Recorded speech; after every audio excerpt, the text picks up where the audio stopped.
conclusions about how that variable then influences something else.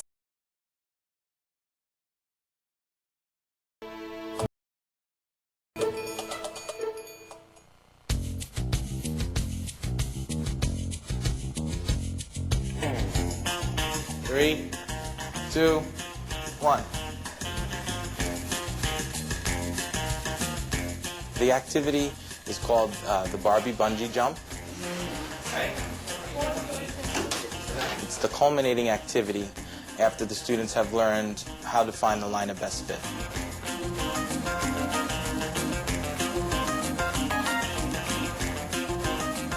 The line of best fit allows them to make predictions based on the data they gathered.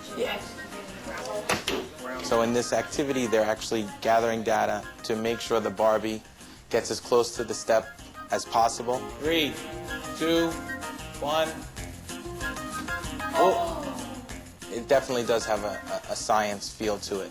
The kids are acting on their formulas and are testing out the theory. 30. 30? Okay. They're performing experiments.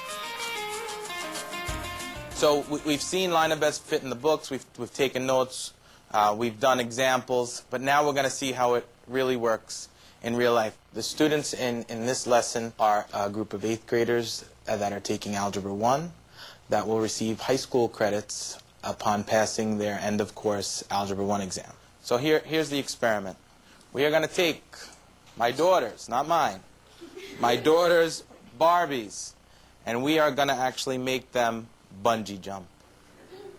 Okay? And what we're going to do is we are going to make a prediction based on data that you're going to collect in this room, how many rubber bands we would need to take this Barbie in the stairwell, put it on the top railing, and drop it down to make it just miss the bottom step on the first floor. We don't want it to hit. Like I said, they're my daughters. You break it, you buy it. Just kidding. So, how are we going to do that? To make a prediction, what did we say? We need to... Maria? Gather up information. Very good.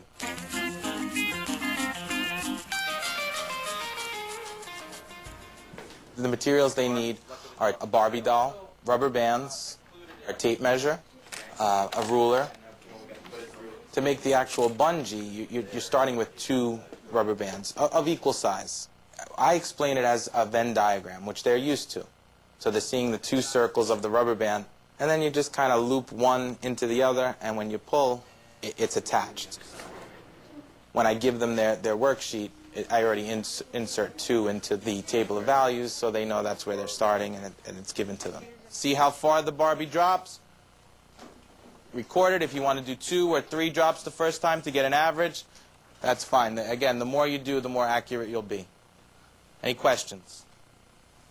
Go to it.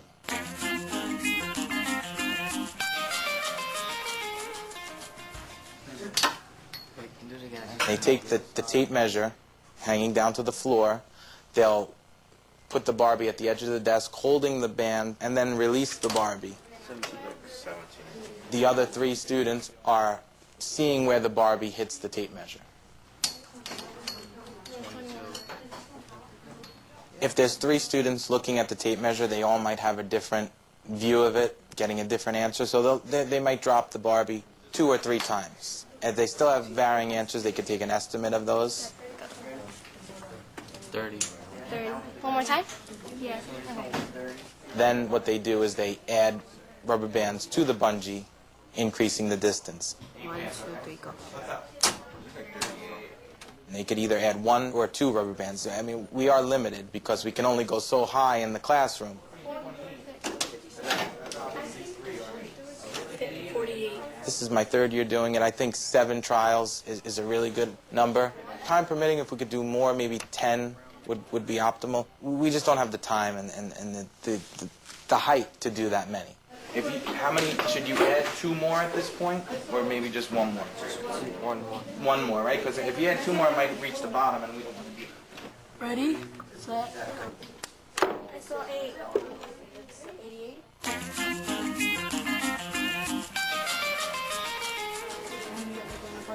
Or you can start putting the numbers here and And then we'll get the last one. As they're gathering the data, they're adding it to their input-output table, their table of values. That table of values will then translate to a scatter plot, where they're labeling their x-axis, their y-axis. The x represents the number of rubber bands. The y represents the distance the Barbie is falling. So they're plotting points. The scatter plot needs to be represented by an average, which is then the line of best fit.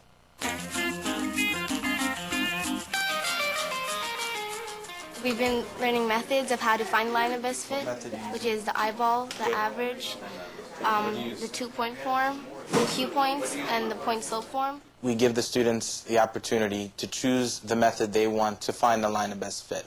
You want to do the average method? To our points. Okay. Are you good with 7 2/3 x, or do you want to try to be more specific and do point slope? Then go for it. If they chose the eyeball approach, their work is pretty much finished. They're just putting in a line kind of through the middle of the points. If they're choosing a more sophisticated method, then that's where the real algebra comes in, especially with the Q points. Okay, so what were the Q points you came up with? 4, 30, and 9, 62. Very good. So what'd you do with those Q points? We plug them into the 2-point form. Very good. So what was the slope you came up with? 6.4. Good. And what does that represent? The trend line, okay, how it's increasing. If we talk about in terms of rubber bands and the distance, what would 6.4? The average inches it fell every rubber Per band. rubber band. Excellent. That's very good. It's absolutely possible to do this activity with a lower ability level. They could do the eyeball approach and the average approach, and even the slope, where they're using the 2-point form. So it could work just as well in a regular 8th grade math class, but we would limit the difficultiness in the methods.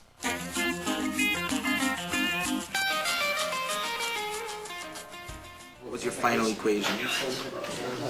Y equals 6.4 x plus 4.4. Good. And now, how do you use that to make your final prediction? Amber, you want to get involved here? We're gonna plug in 185 as y. Their final result of their method is an equation of a line. The line representing the line of best fit of their data. So it's in the form y equals mx plus b, where they're finding their slope, they're finding their y-intercept. That equation will then allow them to make their prediction by plugging in the height from the railing to the bottom step, which I give them. I tell them it's 185 inches, and they need to know to take that number and plug it either in for the x or the y.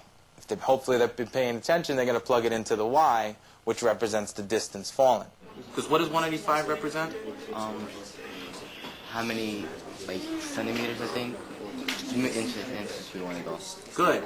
And that's the distance that the Barbie's going to fall, right? So we know the distance falling. Now we're kind of working backwards to get the rubber band. See how we started out with the rubber bands checking the distance? Now we're flipping it. So when we plug in for y, we're going to get our x, which represents the rubber bands. As they were doing the activity, they were increasing the rubber bands, finding the distance. Now they know the distance, they have to find the rubber bands. That's how they're ultimately getting their prediction. So what was your final outcome? 28, I see, 0.2. Okay, so you didn't get an exact number, you got a decimal. So now let's think about this. Is it better to overestimate or underestimate? Under. Why under? Because if you go over, it'll hit the bottom step. Very good. So again, you're taking in all these factors to make your prediction the best it can be. How many rubber bands? We're going to do 35. 35. That's our So prediction.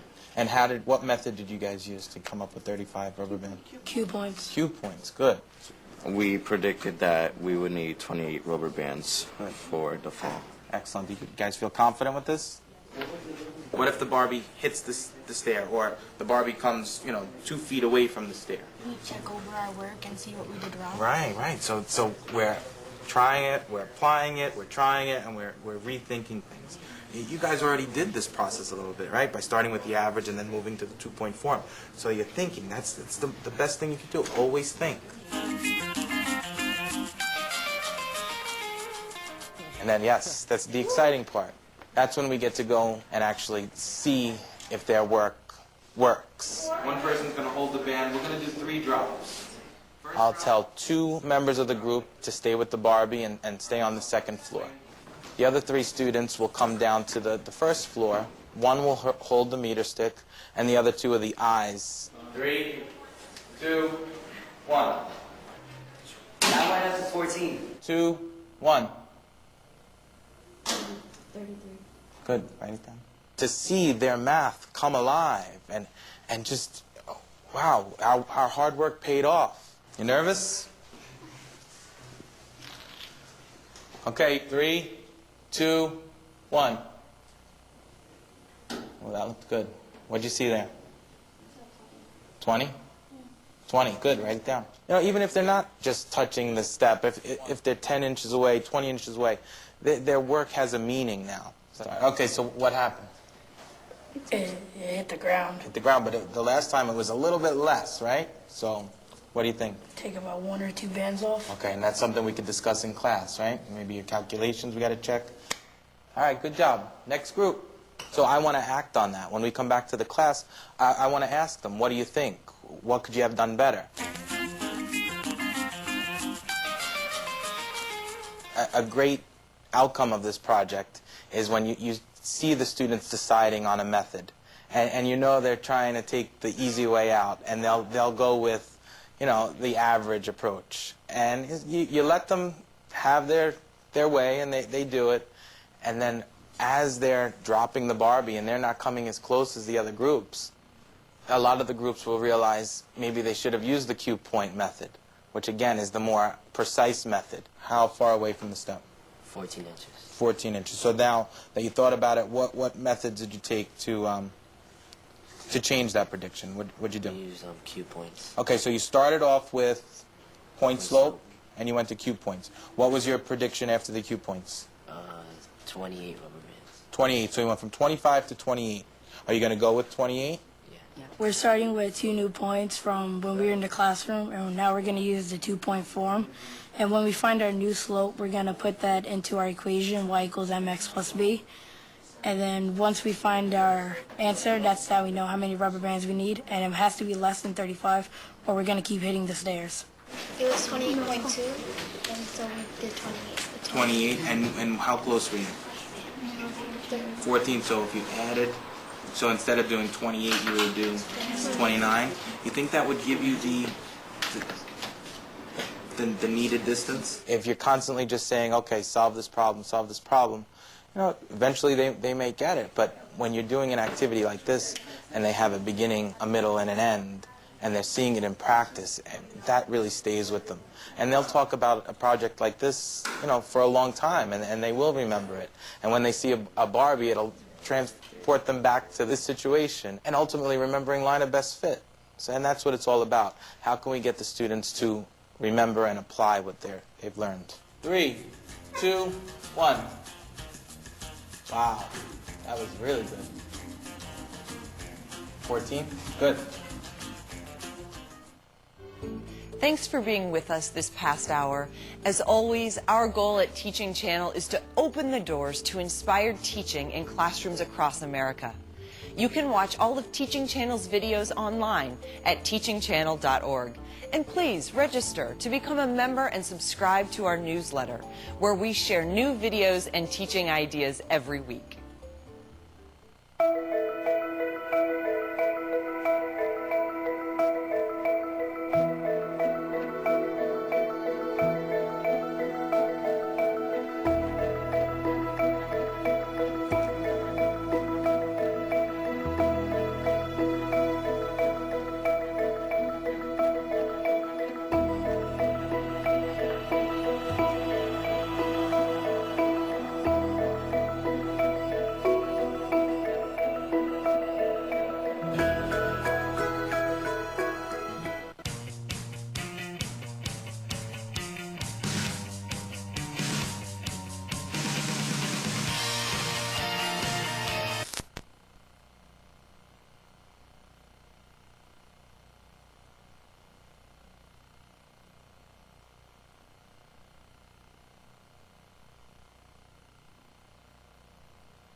Yep.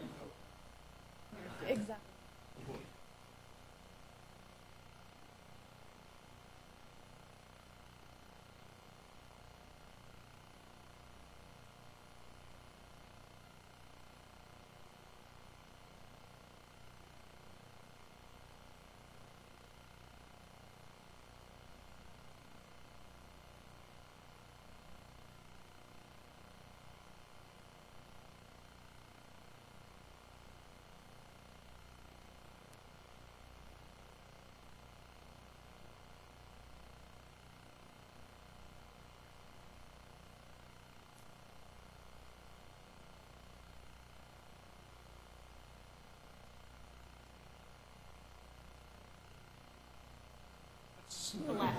I know Missy just got here, and that was not her fault at all.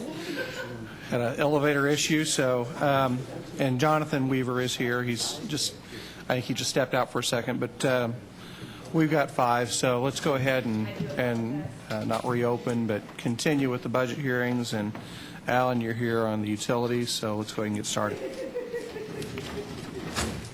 Thank you, Connor, and good morning.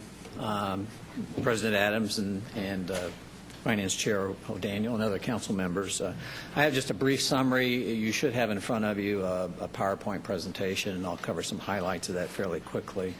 Plus, I've got, as you can see, several staff members with me. As we get into the line items, they'll be able to answer some specific questions you may have about line item expenses as well. As you can see, the water utility overall budget is relatively flat. However, the sewer budget is up almost 16%, primarily as a result of a scheduled 18% sewer rate increase in 2016. And I'll hit some of the highlights of that. If you will, on slide 3, this covers a high-level breakout of some of the key revenue changes for the water utility. As you can see, it's a slight increase of $270,000. It's primarily, as we're seeing our trend in water volume sold this year, it's up just a tad, so we factor that into 2016. 3/4 of our revenue comes from the water we sell and from fire protection fees, and about $5.3 million, or 16% of the total revenue, is a shared services fee or a chargeback to the sewer utility for services such as the water administration, customer service, engineering services that we provide and bill back to them. Of course, sales tax is recognized as a revenue, but it's a pass-through expense because we pay that back to the state. The other revenue item at the bottom of slide 2 has several different income sources in there: water tap fees, front footage fees, reconnection fees, private fire protection fees for service for sprinklers. And most of the growth that you see there is a factor of the reconnection fees where water's disconnected and we have to go back out and reconnect it. There's a $45 charge for that. On slide 4, this is a summary of the expense changes. Overall, it's up about 0.5%, or $160,000. A third of that overall expense is from our people cost or employee-related expenses, which most of those are in line with what has been presented as part of the city's budget for salaries and for insurance cost. However, I would note that we do have added expenses because there are 27 pays rather than 26 pays for bargaining unit employees in 2016.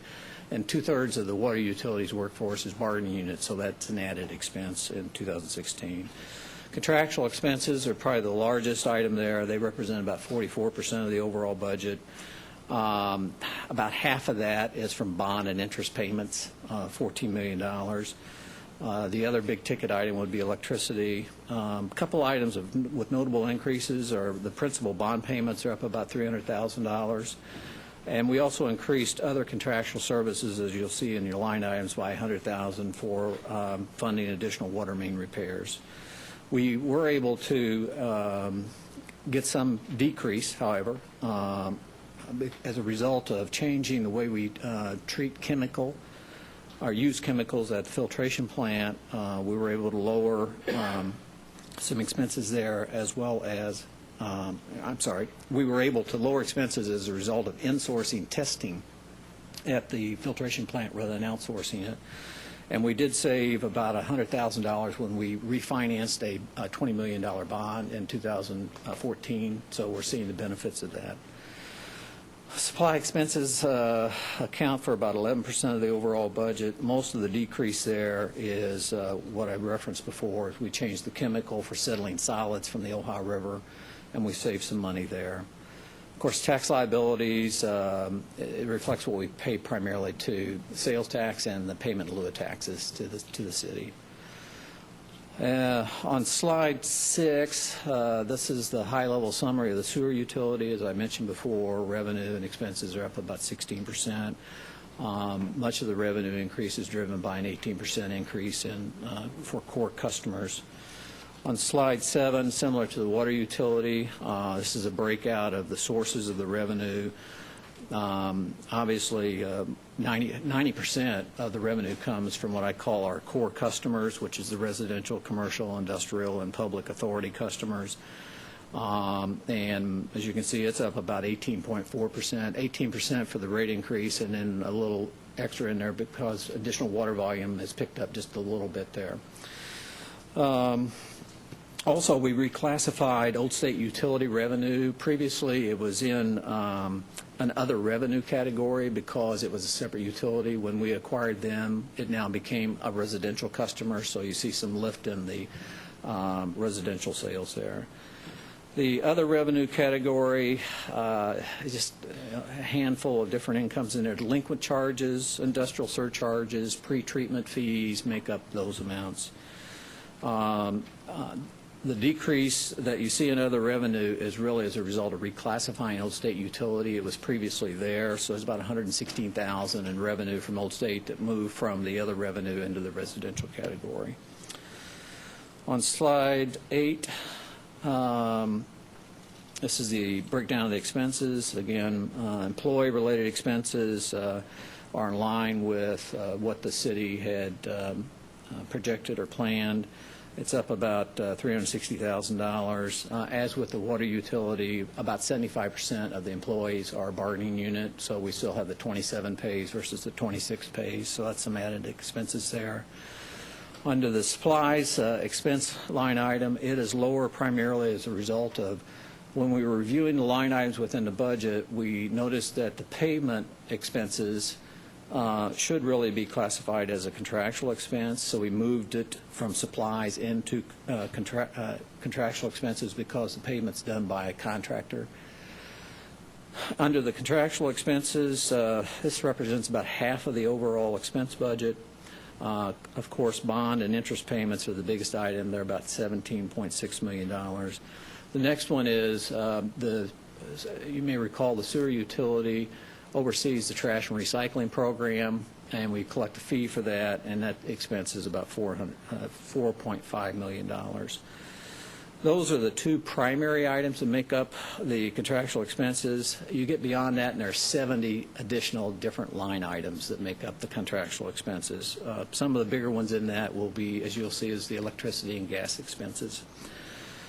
Most of the increase is from bond payments, about $1.9 million to fund the major initiatives that we're working on. Tax liabilities are up about $1.5 million, primarily in the payment in lieu of taxes increased as a result of our asset values are increasing from all the construction projects we've got in place. Our rehab work that we're doing has increased the value of the sewer utility.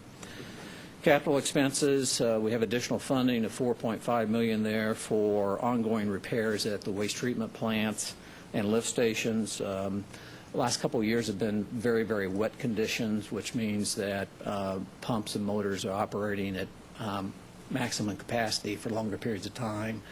So we're starting to see more repairs or failures in those pumps that need to be replaced because of the added strain. That's a real quick high-level summary for you of kind of the major areas.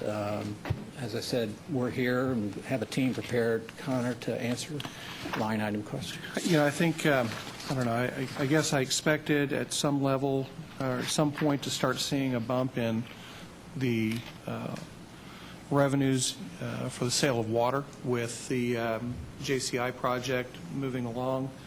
It looks like it's relatively flat. It's certainly not the, I mean, you're 0.7%, I think. I think we were looking at, especially on the industrial side, as much as maybe a 6 or 7% increase. Sure. On that. We've seen a lift on the industrial side of it, but what we have not seen a lift on is on the residential side. As with last year and this year, as I mentioned before, it's been a very wet year. As a result, sprinklers are not being used as much. People aren't using as much outside water as they typically do. So that's the reason for not seeing the lift that you're seeing there, is primarily because of climate conditions. Also, we're not in full implementation on all the meters. Not all have been replaced, so Sure. we've still got less than 10,000 meters to go. We have about 60,000. Or 3/4 done, 80%, something like that. Do you think it's possible in the next year that we will have some sort of resolution of the EPA negotiation, let's put it that way? We hope so. I can tell you that we've been aggressively in negotiations with them. We've refiled a negotiated plan with them. There are still some loose ends that they're wanting to tie out before they send it on to D.C. for approval. So we're working through those items. So we're getting closer to the finish line, Dan. I'm hopeful that within a few months we'll be able to announce. Well, I talked to the regional representative, Senator Joe Donnelly. He was asking what he could do to help various things, and I suggested to him if we could make it easier on our taxpayers in terms of whatever the resolution would be incredibly appreciative. We welcome any support that we can get. Well, he said he would pass it along. Thank you. I thought of him. Thank Let me say the magic words that I always say to you every year: be slew. Yeah. Yeah. It's an issue, and we have a plan to address it, but we'd like to have And the what EPA's year will that approval. plan, what was it, 18? Well, no, we filed, when we filed the original plan, it was a 28-year plan, and the EPA was asking for a 20-year plan. So we've been negotiating also not only the projects, but the duration of the plan as well. I'm talking about B SLU, though. Oh, B SLU? The particular, It's probably, which is a magic plan. it's probably going to take 20 years to build out the solution to Wow. that. Yeah. It's, Someday you're going to take a sample of coliform it of would the be water very in high. August just to see Yeah, it'd be very high. just to see what's there. Something like the water outside the bay in the Brazil, I guess, in terms of the Yeah. Olympics. Not healthy at all. Yeah. Thank you. Alan, just, if you would, just give us really it's more for the public, an overview of how your budget works. I mean, obviously, there's a couple different levels of oversight here other than what we do. It really starts with line item reviews by our line management team, going through and reviewing their spend rates as well as planned activities. We go through several meetings to vet their requests and changes and our adjustments. Sometimes there's minor reclassifications because we want to put an expense in a different category. So it's built by that team, and then also with our accounting firm is looking at forecast because they're founded on a rate case, both with the water side on the IURC and then on the sewer, the sewer side with the City Council. And then once that's been worked through multiple times, senior management signs off on it, says, yeah, it looks good, looks reasonable. It's submitted to certainly Russ for his review. Then prior to bringing it to the City Council, we do a high-level overview with the utility board, and then it comes to the City Council. And then any major expenditures are all subject to IURC and oversight from a state level? We do. We present annually reports on capital projects and the status of those projects. There's an annual report we provide to the IURC on the water side. So that's in play as well. In addition, in terms of internal controls, we have the controls around purchase orders and levels of authorization, and that's on an ongoing basis in terms of spend rates. And, you know, a lot of people think this is somehow taxpayer money, and I guess in some broader sense it is, but it's really funded by ratepayers, not taxpayers so much. It is. It is all revenue-based. We receive no tax funds. There are no grants that we receive. We do qualify and aggressively pursue, particularly on the sewer projects, state revolving fund funding because the interest rates are significantly lower than a general revenue bond. The processes for that are more time-consuming and resource-intensive, however, but we do benefit in terms of a lower interest rate. And I say all that, or I ask you to say all that, because the utilities are really a separate business. They are intensely complex as far as what the needs and not only what the ratepayers need, but also what is mandated by the EPA and other federal level entities. It is, and you are correct that I think one of the things we've tried to communicate is just the size and complexity of the water and sewer utility. On a combined basis, we're close to a $100 million operation in terms of operating revenue and income and expenses. It's a large business, and it's complicated because we're also abide by a multitude of regulatory agencies, which is added effort to make sure that we're not only providing clean water, but then when the water comes back to us, wastewater, that we're cleaning it up so it can go back in the Ohio River. And with 1,000 miles of water line, and everybody's very much aware of some of the challenges we've had with water mains and that issue, as well as over 800 miles of sewer lines, very large treatment plants.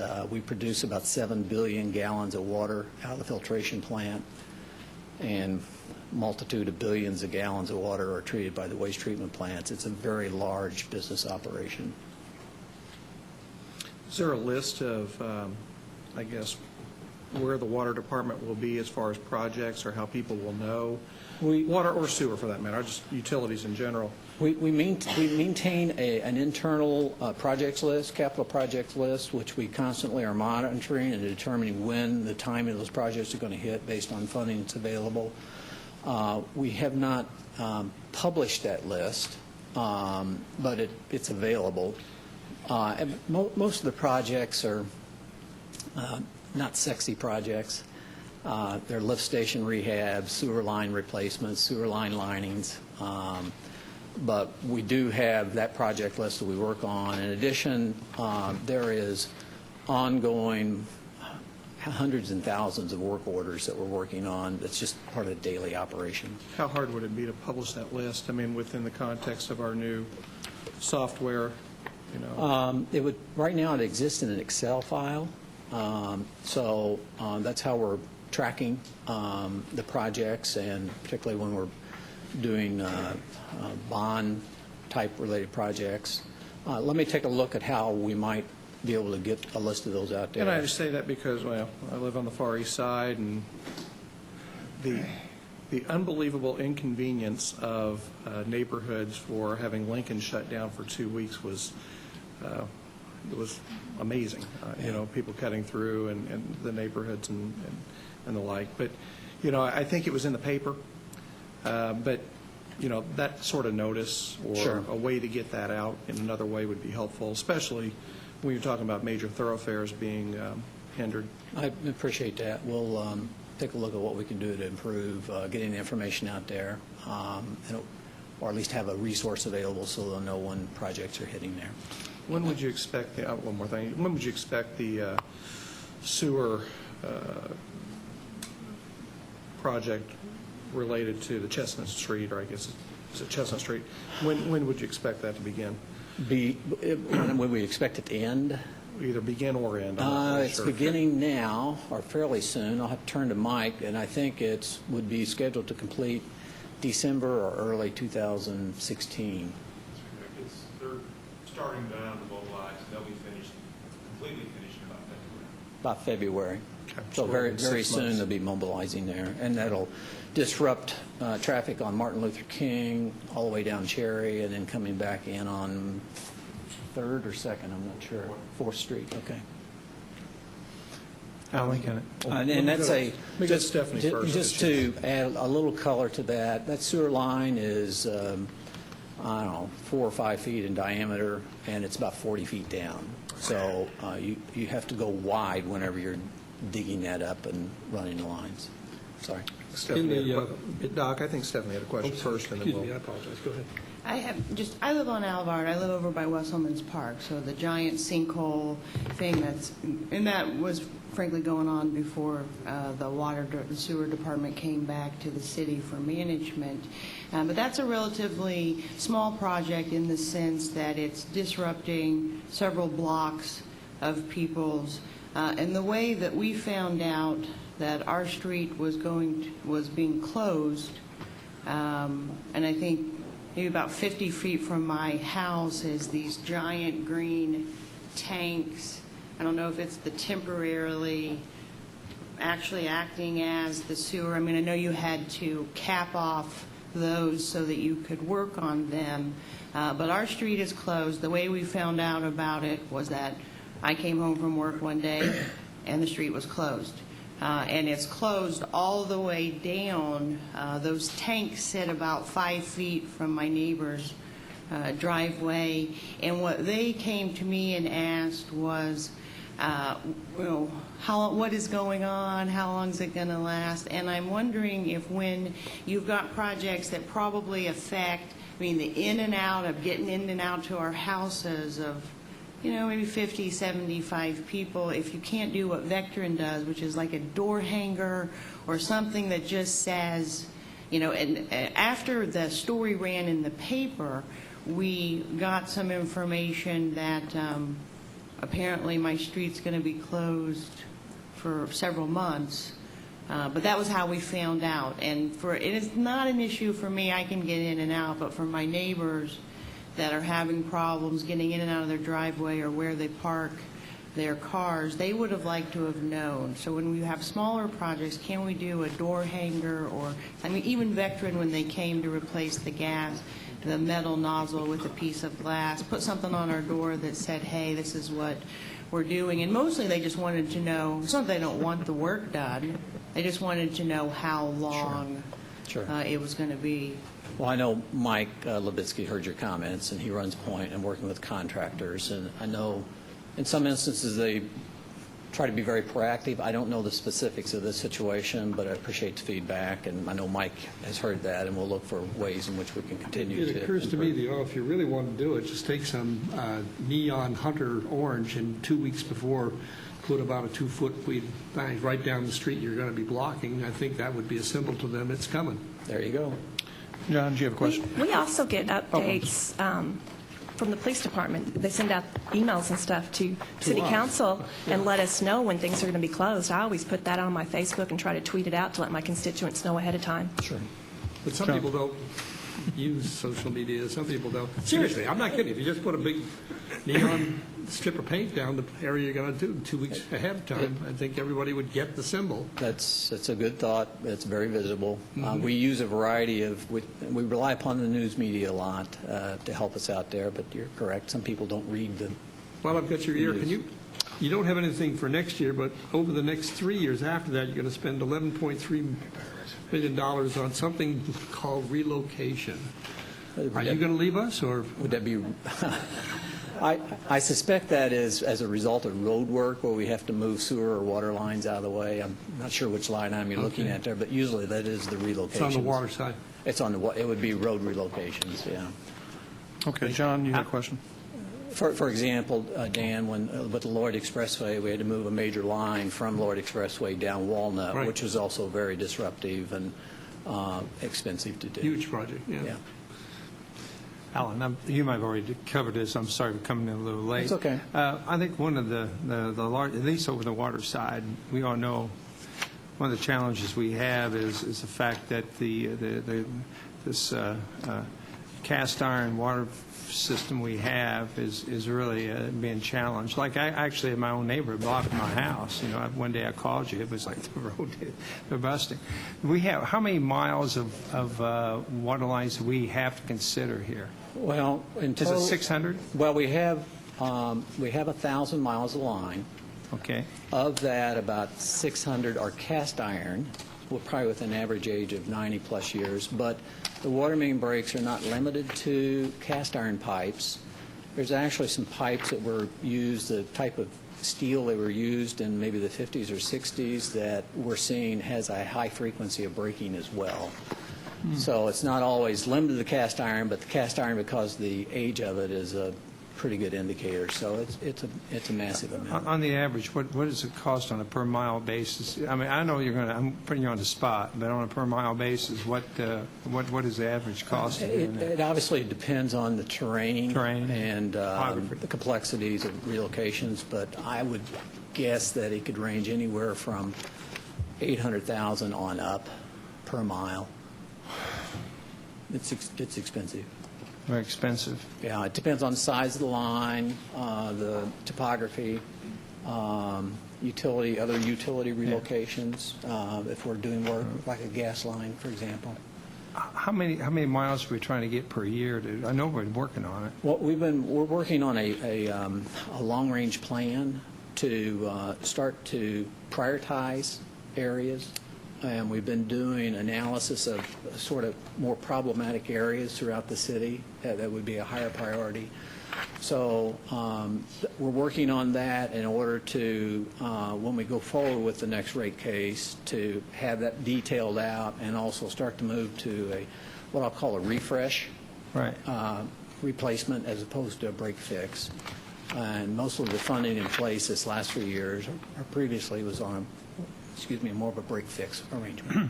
So if my math does it right, we have a potential of having as much as $500 million refresh in that system over time. Over time, you're correct. It's a large number, but you know, I saw an ad that ran in St. Louis. It was a cartoon actually that Mike Levitsky showed me, and it was dated in 1907. And the pipe salesman selling pipes to the town, and it says, "I guarantee you these pipes will last 100 years." Well, a lot of pipes we have in the ground are 100 years old, so it's just a factor of the age of them. So it's a big. So really, what's interesting about it is just not cold weather affects us; it's a change in the water temperature. It's a change in the water temperature. During the summer months, if the Ohio River heats up, we see a direct correlation to the number of water main breaks that happen. Not the same severity as during the colder temperature, or if we have something like the Arctic blast, then it's huge. Alan, we just passed an ordinance, or at least maybe it was first read, on the fluoridation. How much is that going to save? I don't think it'd be material. Okay. I don't know the amount of it, but I don't think it's. I don't think anybody was here from the utility to answer that question, but Pat, do you know? I think Pat. Yeah, did you get that number? I was here, but I don't have a number. That's fine. And I think at the time we stated that it would be nominal. Yeah. Insignificant. Okay. Tell me about your employees. How many do you have? Last year, the same? Have you lost any? Have you transferred any? I think we have currently about 216 employees. Last year, in 2014, we approved in the budget to add 16 positions. Most of those positions were bargaining unit positions related to beefing up sewer line cleaning. Because we're mandated to clean the lines and we weren't able to keep up with the pace. In addition, we added about 4 people. That was 3 people, I think, on the cleaning. Another 4 people for sewer construction because our work orders from the inspections that we were doing showed a dramatic increase of hundreds of work orders, so we added staff there. I think we added another inspector to keep up with the cleaning and inspection of manholes and sewer line cleaning. We added positions because under the consent decree, we're required to have a fats, oils, and grease program, so grease inspectors and a compliance person related to that. That's a couple of positions there. And then there were 3 or 4 positions that were added on the water utility side. So out of 16. Mr. Duckworth, his position has not been filled, correct? It has been. Pat Pat filled that okay. position. Very well. He's the water superintendent. Okay. And then, as far as, are you seeing more and more payments online? we are. As a result of the new program we put in place, a couple things we've seen. We've seen a drop in walk-in traffic and an increase in terms of electronic payments. Sorry, my throat's dry. And so, I'm looking at Daniel here to try to get an order of magnitude, but how many thousand more would you say we picked up on electronic payments? Probably around, I know percentage-wise. A percentage? We're up by about 10%.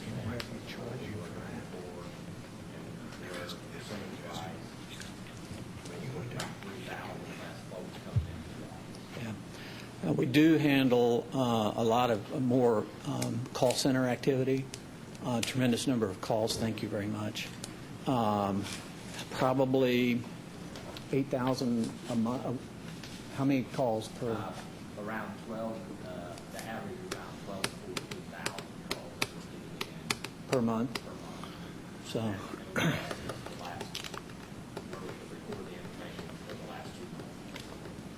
So any decrease in walk-in traffic is being shifted over? It's been shifted over to the call center, and responding to questions.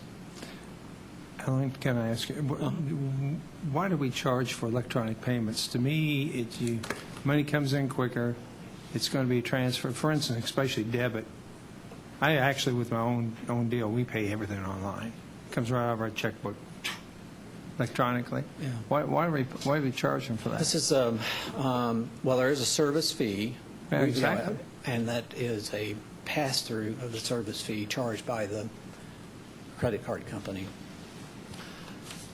The long answer to it is that when we did the water rate case, in order for us to have the ability to have paid for that fee ourselves, we would have had to include that expense in the water rate case.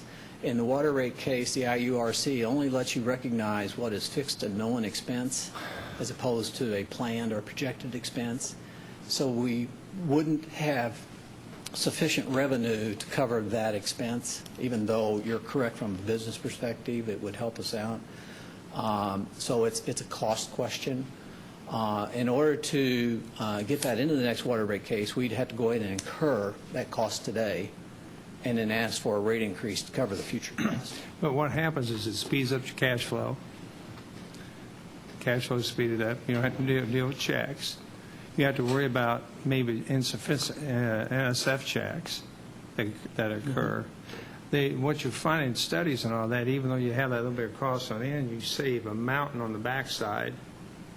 I'm just trying to handle the transactions. Sure. I mean, Vectron even does that. It's something we would look at in the next water rate case, John. When would that be? It's probably going to be in next year.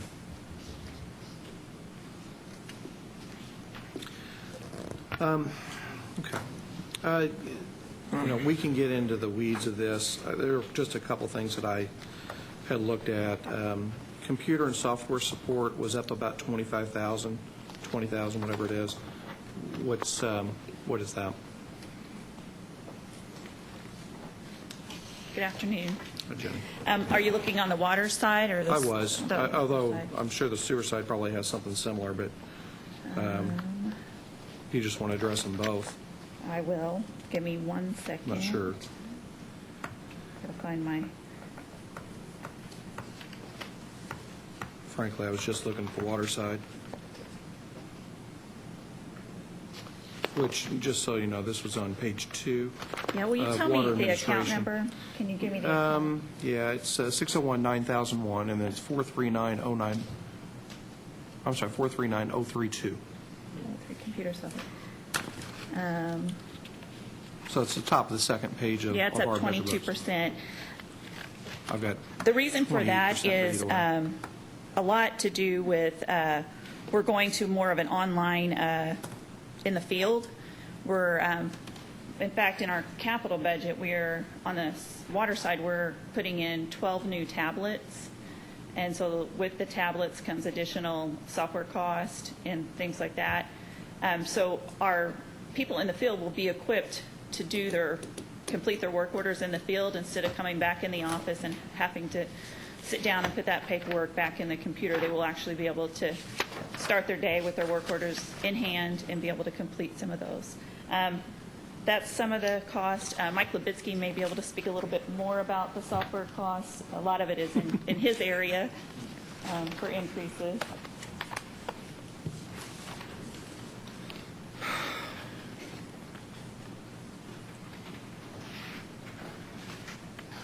Good morning. Jenny's correct. The majority of that is just through field service, improving our field services, allowing not just the water and sewer construction folks to complete field orders in the field and communicate that back to our managers, but also our inspection techs, which run through the engineering department, to automate them so that they can, in real time, not only maybe change course in the middle of the day due to an emergency, but just optimize what they do during the day, and improve their routes, which will save time and travel time, through their day. But just automating them so they can work more efficiently. Is that administered through ACS? Pardon me? Is that administered through ACS Advanced? The computer. Oh, yes. Yeah. Is that included in the CIP on page 57, part of the $82,400?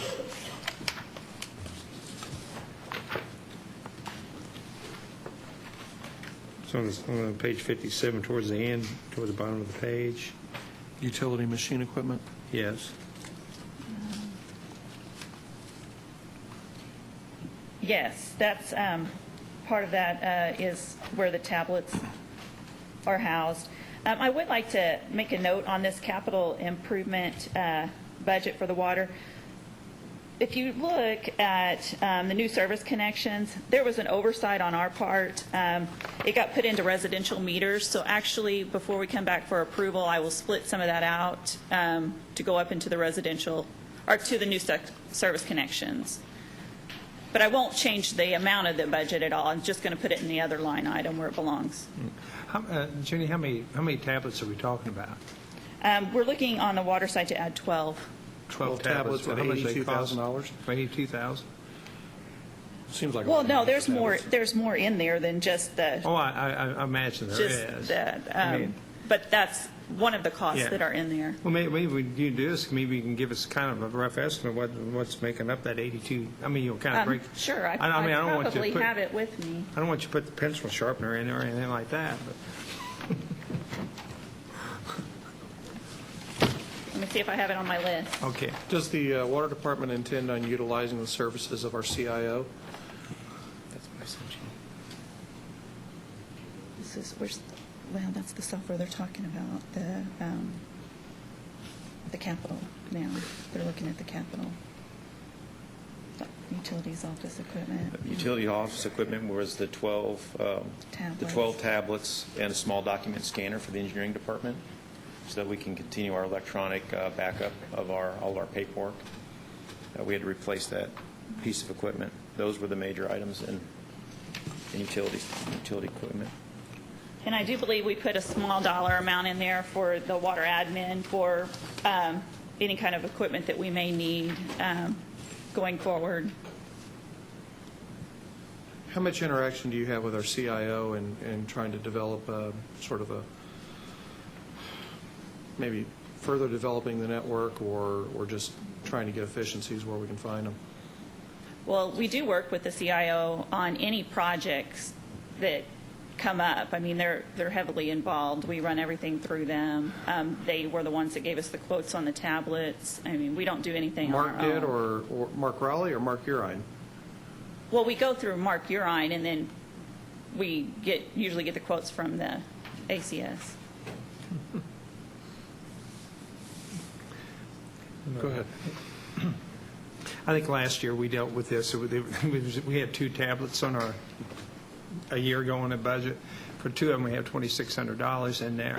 Well, like I said, I'm there's just- more than just the tablets in there, in Okay. that $26,000 number. Because you're right, I think the tablets do cost probably, do you remember the cost of the tablets? About $550. No, they're a little bit more than that. Yeah, it's straight off the Best Buy. a la carte menu. Yeah, but it's more than 550. 57. I want to think it's about It's 2,000, included down isn't it? here. $2,000 for a tablet? Yeah. Yeah. Oh, my To gosh. get all the software put on there and pay for all the licenses that Computer Services puts on there for us. Yes, that's the all-in cost to, start using it. Do you If I bid could, these? Connor, the work order system, the licensing for that has to be installed on there, so you've got that incremental cost for any of the applications that they're using in the field because it is an independent computer. In addition, there would be air cards.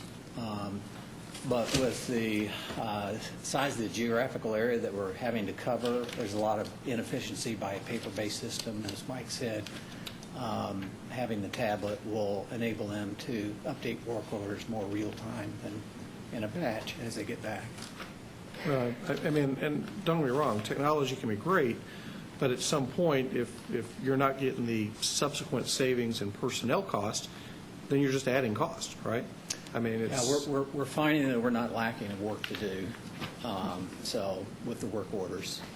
So we're always running behind, so the increased efficiency allows us to be more productive. The scanner that Mike was speaking about, that cost for that scanner is $20,000. And it says that you all were backing, you're doing the backup then? Pardon me? You all were doing the backup system, is that? No. Oh, that's- okay. Our information Maybe I is backed up by misunderstood that. Computer Services.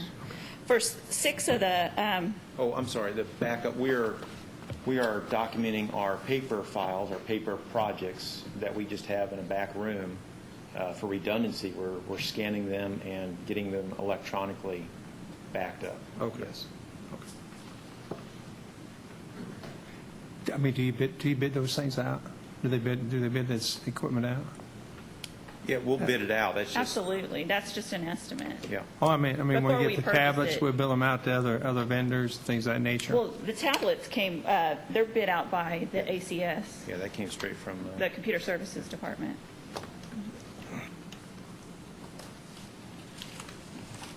So really, it's not bid out. You go to ACS to get the price. Well, they're, to our knowledge, they bid it out, but. Okay. I have Yes. a couple of questions, but I think probably for Alan. Okay. And I'm sorry, I had a doctor's appointment that ran late, so if you have already covered this, I apologize. Alan, what I thought I heard you say was that you will look at a water rate case in 2016, and you've been here before and discussed that those can typically take at least 6 months to get done. It takes about 10 months for that case, and nothing's been decided yet. But what I was indicating, I'm doing the groundwork to determine, that you have to go through to prepare for that, but no decisions have been made. But from the time you start until the IURC renders the decision is about 10 months in length. Okay. And this 2016 will be the third year of the last package that the IURC approved, which was 3 years of rate increases. Is that correct? 2015 was the last rate increase. Okay, so 15 was the third year. It was the third year. And so if you do a case next year, that would probably be a 3-year case as well? Probably would be, but that's a determination we'd make once we get into the working through the case.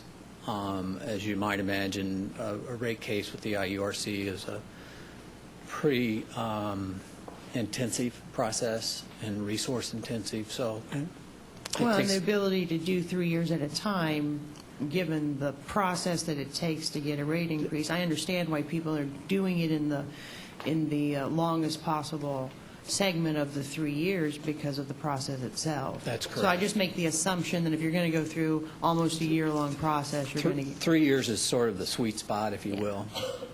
Okay.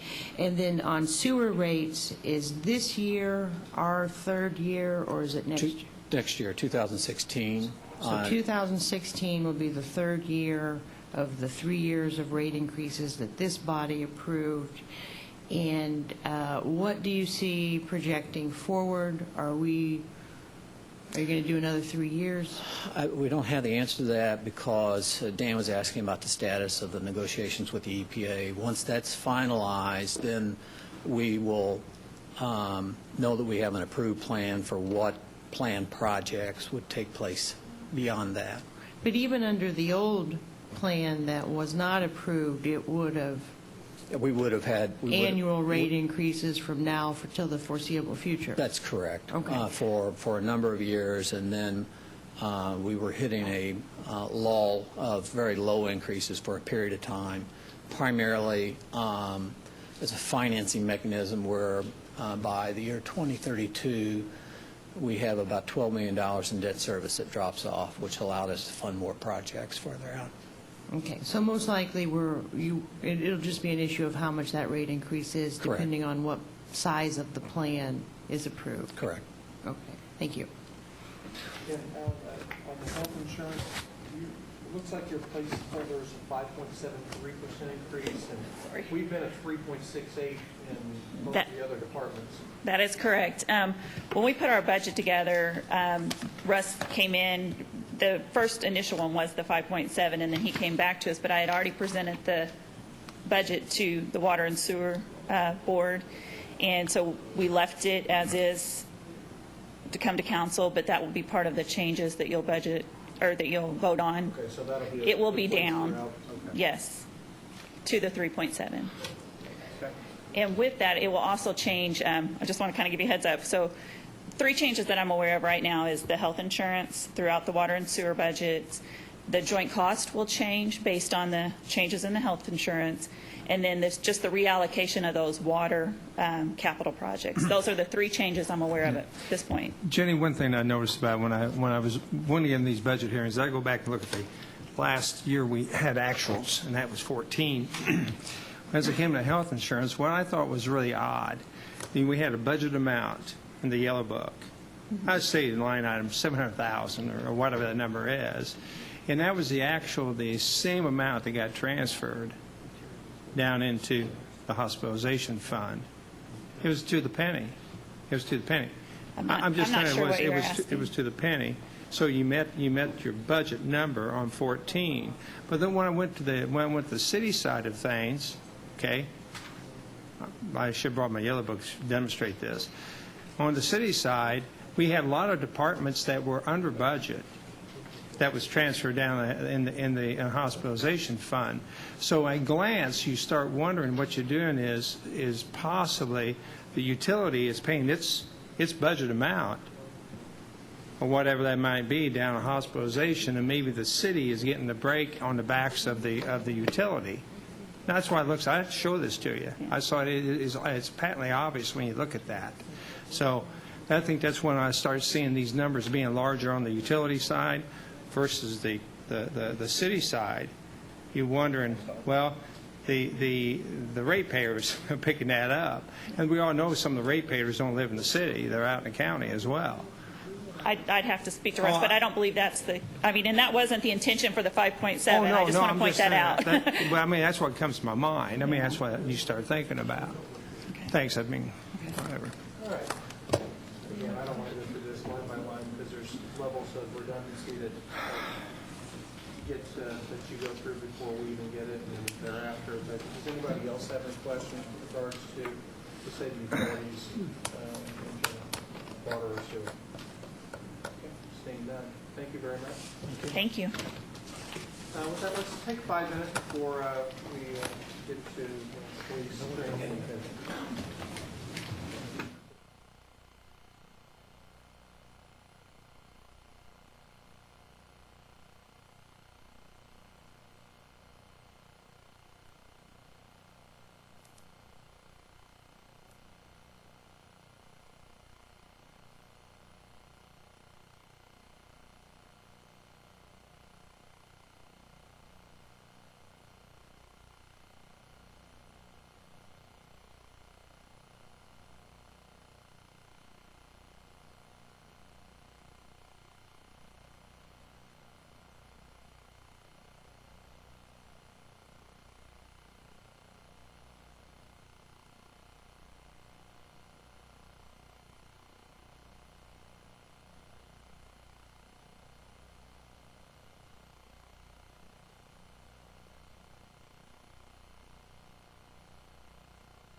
Get started.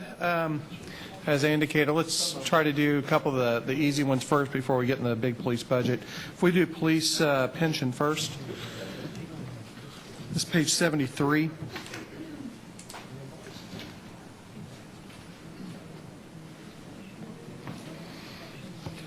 Good morning. Sergeant Rick Hubbard, President of the Evansville Police Department Pension Board. Obviously, we've got a decrease. I assume that's sort of based on the various contracts for the state, what are the 1977s retirees or whatever it is. Right, yeah, with the perf and so forth, that's handled through the state now. Sure.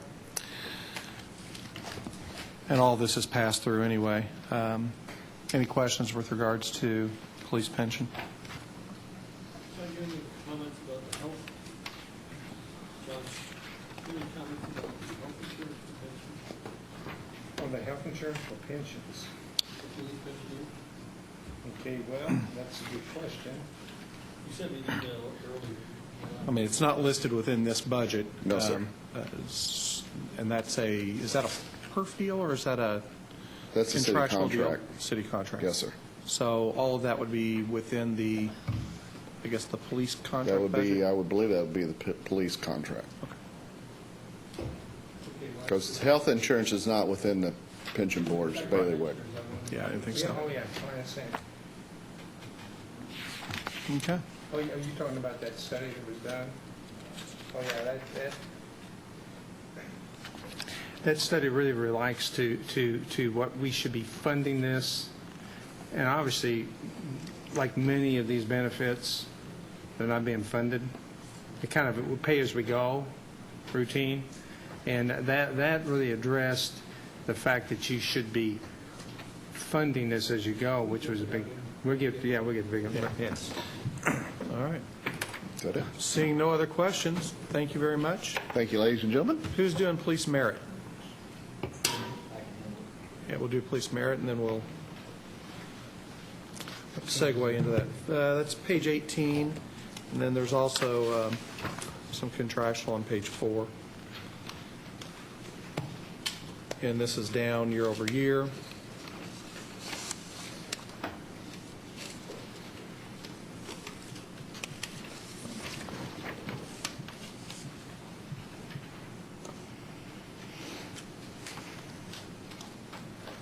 Down about 6,000. What are those other services? Do you know what that is? It's the very last line item on page 19. Yeah, this is going to be career fairs. Some of the training for their unit also comes out of this budget. Well, the career fairs is actually listed as part of contractual services, $1,400. Yeah, but you're going to have other costs associated with it that Sergeant Schneider would have to break down what they're doing with each, but there's some items associated with career fairs that's going to come out of the other services as well as the contractual. Any other questions on merit? Okay. Let's turn to the budget. Again, that's page 17, page 3 of our contractual book, and page 8 of our CIP. So you're starting with CIP? Just let's go with the general budget first. Okay. I think the big thing, I know I ask this every year, is it's about the 6th line item down, other, $2.2 million. It's the same as last year. What is paid out of other? Is that holiday pay and? No, it's going to be longevity, and they move that over. They try to keep it separate so they can tell what the line out of each, like level, police officer, sergeant, corporal, what their pay is without figuring the longevity into it. So that's why it's kept in a separate line here. One thing I noticed on that, though, is that through 6 months, and when you get a $2.2 million, $2.3 million line item, you'd expect through 6 months to be roughly half used. It's a tenth used. And only $280,000 has been used out of that line item. And you go back to 2014, only 482,000 was used. Why do we have such a big number in that line item? And it's because those funds are being moved. Russ, would you like to explain it further? Which line item are you talking It's So that's transferred to 411,500. full-time salary, because in the detail of the salary, we want to show the true cost of whether it's a rookie patrolman, a sergeant, lieutenant. So you see their base salaries in there, but obviously the officers have various degrees of longevity, so that money is transferred up to the line item full-time salaries. So I guess that 279,000 would be expenditures out of that line item, but the bulk of it is transferred up to full-time salary. And you look at that through 6 months, $9 million is obviously a lot more based on the budget because it's coming out of the other line. So it just hasn't been transferred yet? It's transferred when the other's exhausted? Well, more it's, towards the end of the year? I think it's transferred, I would assume it's transferred with each pay. Well, if that was the Monthly. case, then more than 280,000 would have been transferred. And that line ought to be drained or be draining faster if that was the case. There may have been a carryover from prior year, but it would be transferred. I don't know if the 6-month actual, if it would actually show the transfers coming out, because you would think it would be half of that line item as a transfer. Well, that's kind of what I was suggesting, but Yeah. it doesn't look like that's where it's coming from, if that's the case. Yeah. And just, again, looking at last year, the actual was only 482. I mean, that actually came out of that line item. Okay, but if you look at the full-time salaries, it was higher. Oh, I see that. Yeah. But, I mean, when you're looking, even if the transfer, you're still going to have to, I do the Go ahead. transfer when Yeah. money's exhausted in salaries, when I'm okay. getting close to it. So it's at the end, so not as you go along. Thank you. Thanks, Laura.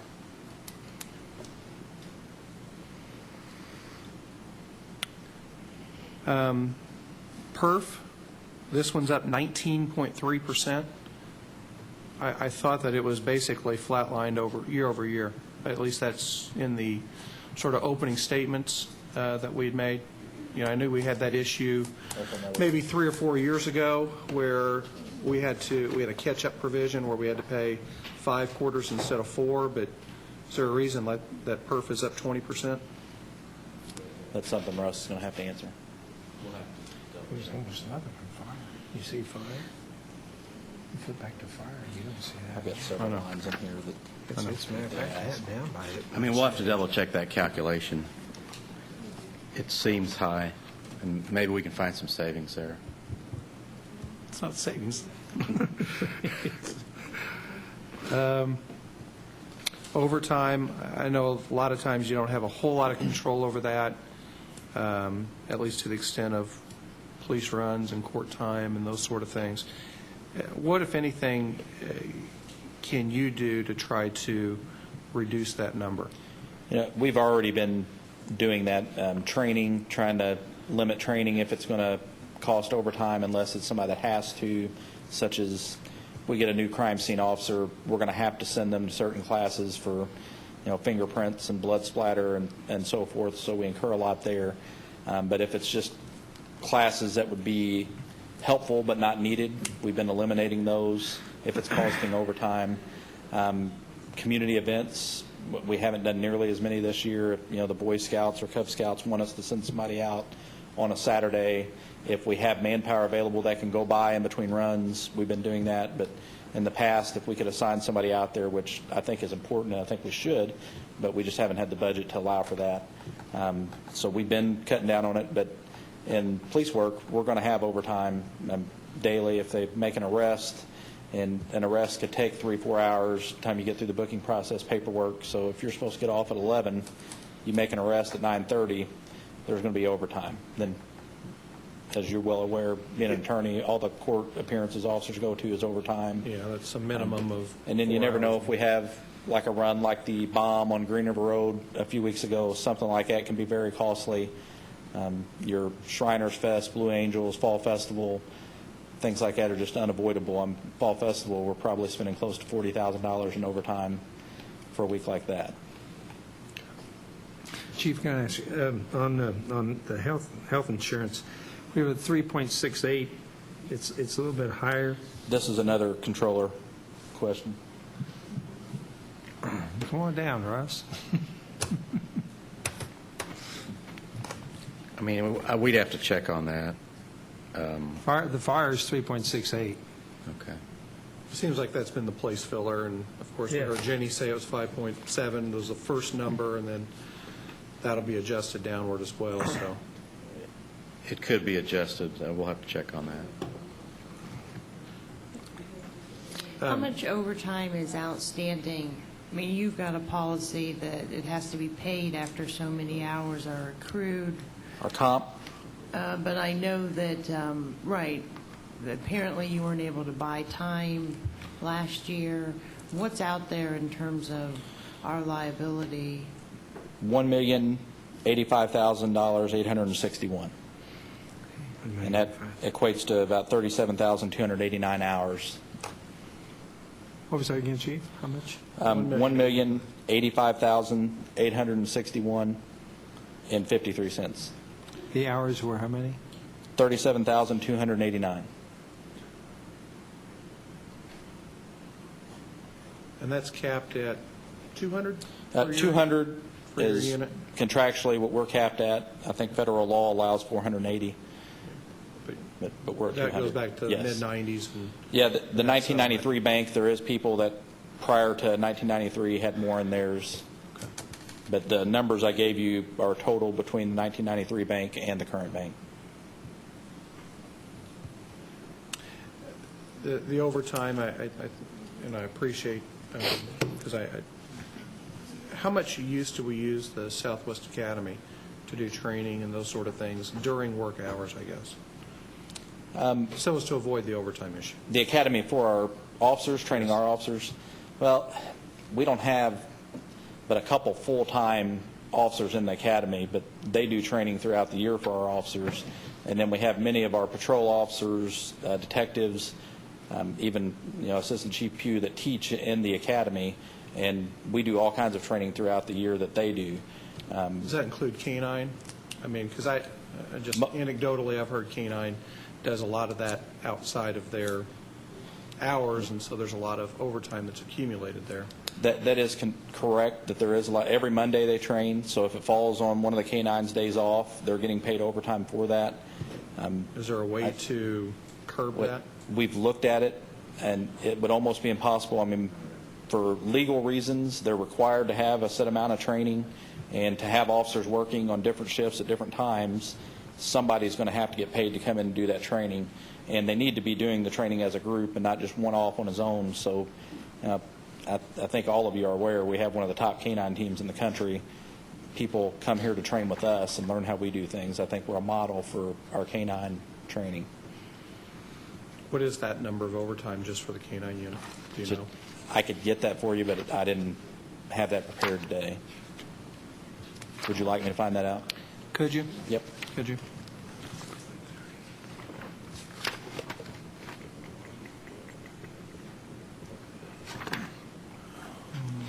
You just wanting year to date, or? If you've got available the last 3 years, I'd be fine. I mean, kind of give us an idea of if it fluctuates at all. We can get it.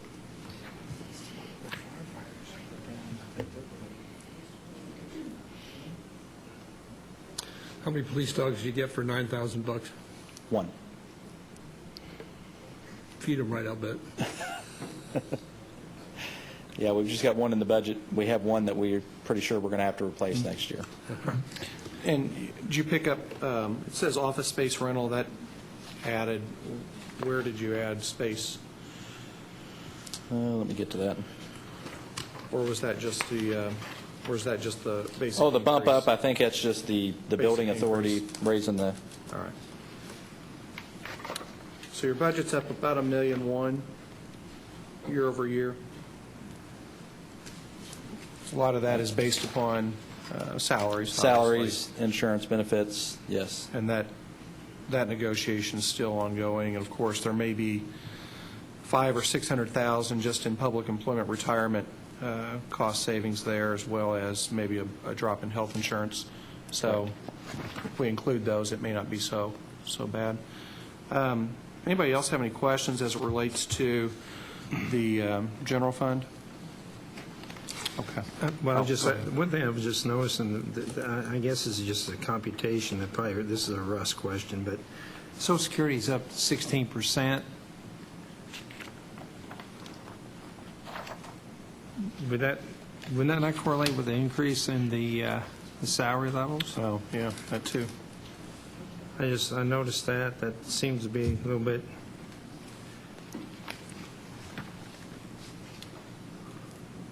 We're at 15, almost 16% increase in Social Security. That fits to the detail on the salaries, and we'll have to double check that.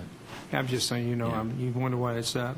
Just kind of overall deal. The fire department went up by 1.21% collectively in the total, and the obviously our police department is up almost 2 points, 2 percentage points higher. So you think maybe we have some issues over the fire side? I'm not questioning the police side.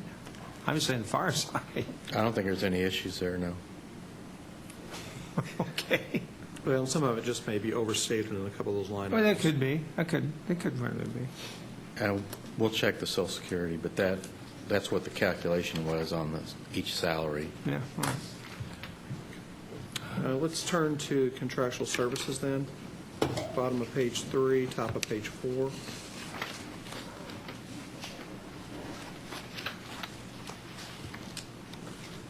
Obviously, you've got the maintenance fees. Those are above and beyond what we pay through computer services, is that right? Or is that included within that $2.6 million that we're paying for computer services? I'm not sure on the question you're asking. I've got a list of all of our contractual services here. Well, maybe. And yeah, let me ask it a different way then. Do you contract outside of what our CIO or our computer services department handles? No, we do have some software that comes outside of them, but no, they handle all of our computer maintenance for us. So this probably is a redundant number within the budget already. Well, and you probably haven't seen the computer budget, so maybe an unfair question to you. I don't have it in front of me. Yeah, I'm not sure what we pay them, but I have a list of all of our contractual services and our software here if you have any questions about. Yeah. Do you understand the question? I mean, we want to budget at one time, right? It's specialized software within our department that we pay separate from computer software. Okay, so this is above and beyond a separate. Yes. Yeah. And that's what I was getting. I don't know what theirs is, but I have ours. $63,000 for air cards and GPS. I think that's probably every year we're questioning why so much, but. And it's probably even going to become more and more as we go. We have what we call data radios in our cars currently, and a lot of them, and the technology is extinct. How is the central dispatch refresh and that? Is that going to affect or streamline and maybe? It won't affect the computers. It's going to affect our radios. Okay. And the data radios, I'm talking about in the trunks, that we've met with Mark Urin, and they are, if something would break on our data radios, they don't even have the parts to replace them. So as they go down, they're just out, and that's where we need an air card to run our computers that are in the vehicles. So the technology is just going extinct as far as the data radio is. Chief, who gets who do we pay on the air cards? Who does that money go to? Who we cut the checks for the air cards to? Verizon Wireless. Verizon gets it? Yeah. Do we ever bid that out, go to AT&T, try and find what AT&T might do for you? I'm just asking. I don't know if we've recently done, when's the last time we've done that? Okay. I'm sorry? They're doing it right now as we speak. Okay, good. Yeah. That's no plug for AT&T, by the way. Okay, throw in Sprint. Sprint too, and I mean, whatever. Any other questions on contractual services? All right, let's go to the CIP. And Russ, you're going to have to help me on this because I thought that we had leased other police vehicles between 2012 and what's been indicated. It's page 8. Did we lease in 13 and 14? No. We've talked about it and we didn't. There was some talk, and I think we ended up buying last year, but I was thinking the year before we leased. No, it was the same thing. It came up, but we haven't actually done it except for 2012. Okay. I was concerned because I thought somehow we had under budgeted that area. And I think we were talking about this before you came up. What do you have, about 150, 160 motor patrol vehicles? More than that. We have 263 vehicles total. Total vehicles, but and I say total. You could add 40 to that if you include our specialty SWAT vehicles, bomb trucks, things like that. And many of them are detective vehicles and those sort of things as well. But as far as motor patrol itself, do you know what that number is? Yeah. Because and you may. We have 153 marked vehicles. Okay. And you could add 23. That number I gave you, the 263, also includes 23 vehicles that we use as loaners. They're marked vehicles at the end of their life. We don't use them every day in patrol, but if a car breaks down or is going to be in the shop for a day or so, an officer can check out one of the loaner vehicles while his is getting worked on. One of the things, yeah, and ultimately, and you know, I kind of view these police vehicles. They probably go 25 to 30,000 miles a year. Sometimes even more than that, but that's probably pretty good accurate. 5 years, you're at 125,000, which is kind of an end of life issue, and so you really need about 30 a year to sort of, in motor patrol, just to sort of keep up. And then as those cars kind of fall off, they get put into school safety fleet or something like that, right? Well, our school safety fleet, we've been able to do the Jeeps and the trucks that were donated, but traditionally they would get a new car once a year, once every other year prior to me, because I used to work in the school unit years ago. So about once a year, once every other year, they would get one new car in that unit to kind of rotate through.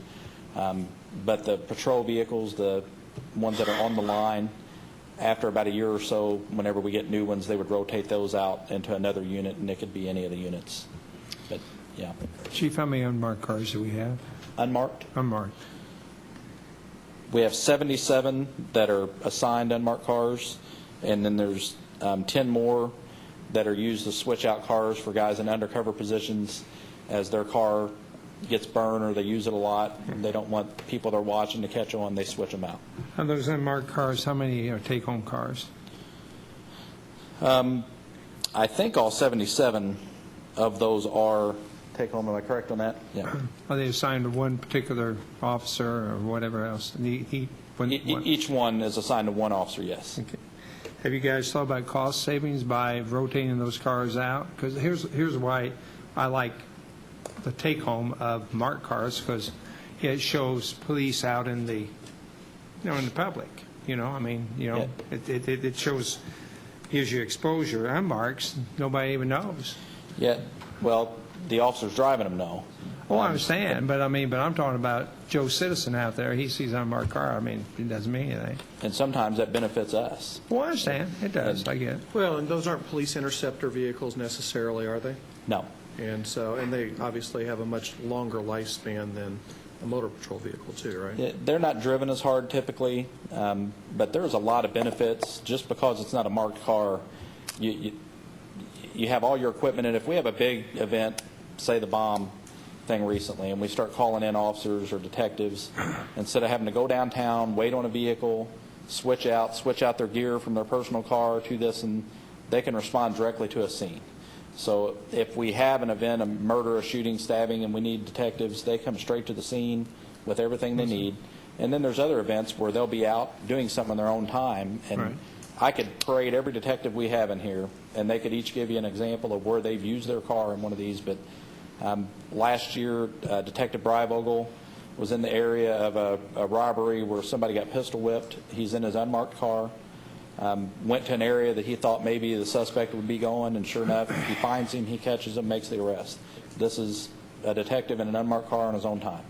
And we could give numerous stories of that happening. Well, I understand. I mean, but as you probably well see, we're only giving you guys 1% raise.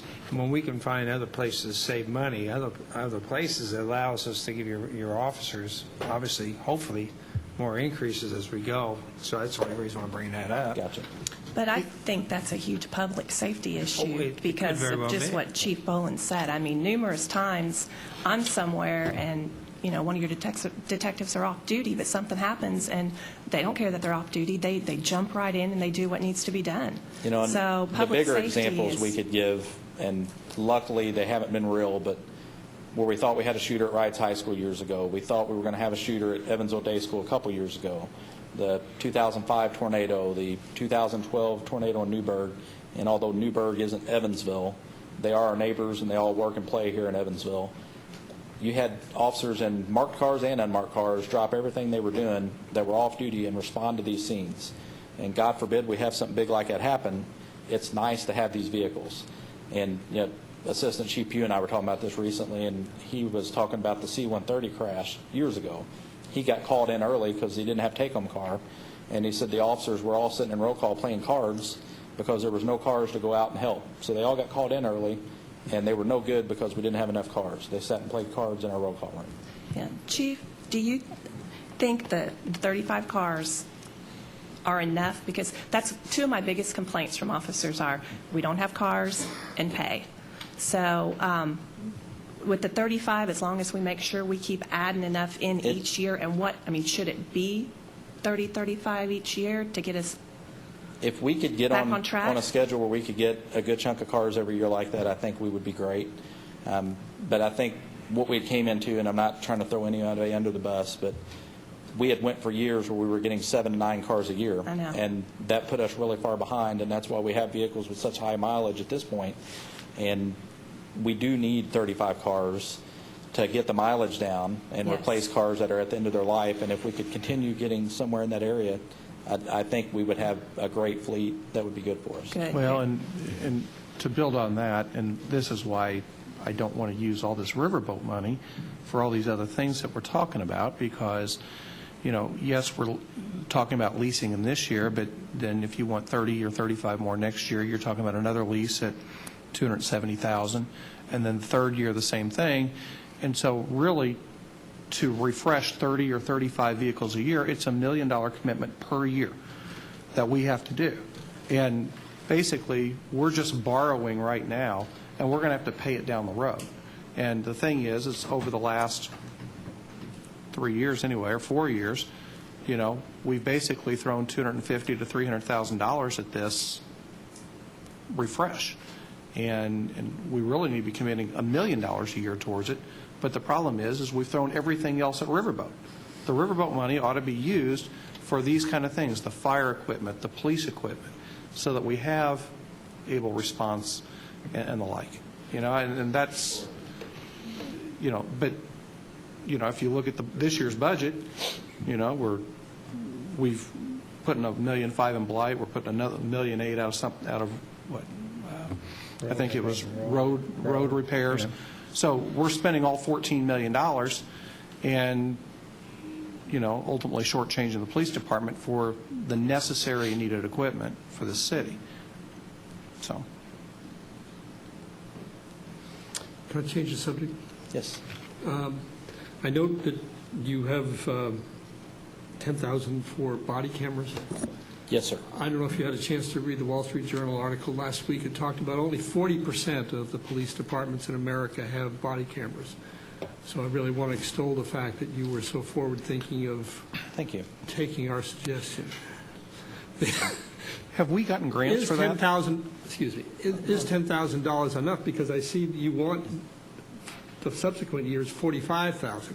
Well, is there a better degree? Do you need more this year, or 45 what we're doing, the 10 is for what we anticipate hiring new officers, and we're going to try to do that every year in our budget as we get a new officer, give them their own new camera so that we can spread out, kind of like we do with the vest. You know, like last year we had a big year where we had to buy a bunch of vests all at one time. So we'd like to get this eventually to where as we replace cameras, It's just X amount per year and not buying a whole new group of cameras. Right. One thing we've been really lucky in is the company we picked, Digital Ally.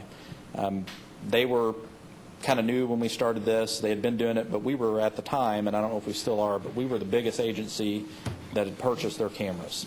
And they've taken a lot of our feedback, little bugs that we had, the cords connecting to it where it wasn't working. So you're a favorite customer. Yeah, we are. They've really worked with us, but they replaced every camera we had. And let me go back. When we first were talking to them, and we had looked at several camera companies, they had a 1-year warranty. And our staff met. We didn't like the little connecting cord, and we said, what's going to happen if this breaks? So next year we're going to have to replace all these. Well, the connecting cord was somewhere in the ballpark of like $60, so it wasn't the $900 and something we'd need for the whole camera. But they said, what if we would give you a 2-year warranty instead of the 1? So we got them to go up a year on the warranty. Well, since some of the flaws that we found or didn't like, they've corrected, they've redone their product. They gave us completely new cameras with a new 2-year warranty. And now, a few months ago, they came back to us and they've corrected something else, and they're going to give us a 3rd set of cameras with another 2-year warranty on them. So we really got lucky with the company we're using. They've been really great to work with, and so hopefully... Very nimble company. Yes. Yeah. Very good to work with. So. Obviously, we've seen a lot of negative things anyway in the news, not just our local department, but nationwide, and the need for body cameras. The Justice Department seems to be pushing this. Are there grants available to get these $10,000? I don't know or? if there's grants out there yet, Okay. but I know I've heard them talk about it and that they're going to do grants, but I've not seen any grant money coming down the pike for them at this time. Did you hear anything when you were up there? No. I think because we bought so early that we probably won't qualify. That one of the early articles I read was basically for agencies that didn't have them yet. So we're getting punished for being proactive. Maybe, but who knows when they do start releasing grants, maybe we'll find something that we will fit under. But I think the national climate that we're in, cameras are just as integral as a taser or a car or handcuffs. I think it's just an integral part in terms of making sure we know exactly what went on, and so that I completely agree. There's a lot of dust in the air and a lot of peripheral damage that can happen when they're not present. Yeah, I agree. Chief, these cameras, when I go on duty, do they last the full 8 hours? I mean, how do they actually work for the public so they know? There's a little camera pack that fits in your pocket, and then it's got a little cord that goes out to a little square box that's actually doing the recording. The camera we have, or the battery pack, we have 2 battery packs per unit. So the officers can have another one in the car with them that's fully charged if one would run out. So they should last the whole 8 hours. Early on, we were having some of the kinks. That's what I was talking about. The company worked with us on that. And what I'm hearing now is they are lasting the whole shift and working. And they're manually activated too, right? Yes. Yeah, they don't run the whole 8 hours. You don't start it when you start your shift and turn it off. And I would never be for that. These officers are driving around talking to each other. I guarantee you I get criticized in the car. The boss is the chain, and it would be unfair to expect an officer to have to record every little conversation he's having all day long. How much they pay for donuts? Exactly. So it's any encounter with the citizens in an enforcement action, traffic stop, dispatch run, backing up a fellow officer, they see 2 people fighting on the edge of the street and they hop out. Those are all things that they're supposed to have their cameras recording.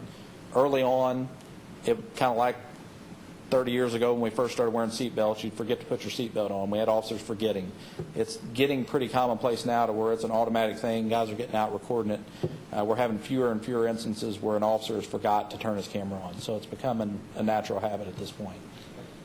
You've got, pretty well-defined policies. I know I've been able to look at those. It's incumbent on the officer to set it up and make sure it's ready to go when they leave on the shift. And if you have an inadvertent where it's on in the car, they can submit for that to be removed. That's correct. There's a process if they've got it on when they're talking about marital problems or and it's through our internal affairs sergeant. We figured he's probably the fairest guy in the world, and I know early on we had somebody go to him and had something, and they got to trust that the internal affairs sergeant's going to keep it to himself. But I was a patrolman once. I criticized chiefs and lieutenants and and I expect these officers should be able to do the same. What you say in that car, and especially if you have a partner, it's kind of like your spouse at home. You say things that you don't want everybody else and their brother hearing, and it's human nature. I'm sure all of you would say things that you wouldn't want people hearing, so it's no different.